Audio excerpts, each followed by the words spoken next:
সমাজের প্রেসারে বলেছেন, কিন্তু মহুয়া মৈত্র এর আগেও তারাপীঠের তারা মাকে বলেছিলেন মদ খায়, কালী ঠাকুরকে বলেছিল সিগারেট খায়, মদ খাওয়া, মাংস খাওয়া ঠাকুর।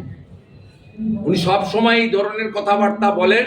আপনাদের বলেছিল 2 টাকার সাংবাদিক, রানাঘাটে মনে আছে, বলেছিল 2 টাকার সাংবাদিক। কিন্তু তৃণমূল কংগ্রেস ব্যবস্থা নেয় না। তৃণমূল কংগ্রেসের সব কালচার অ্যাপ্রুভ। তাই শিডিউল কাস্ট, নমশূদ্র, মতুয়াদের যে ভাষায় আক্রমণ করেছেন, এবং আমাদের যে গলায় থাকে আচার মালা, আমিও দামোদর মাসে দীপদানের সময় আচার মালা পরেই দীপদান করি, কার্তিক মাসে। এটা কাঠের মালা নয়। সেকুলারিজমের নামে শিডিউল কাস্ট, নমশূদ্র, মতুয়া এবং আমাদের তুলসী মালা, আচার মালাকে কাঠার মালা হিসেবে যারা বলছে, তাদের উত্তর সনাতনী জনতা 2026-এ দিয়ে দিয়েছে।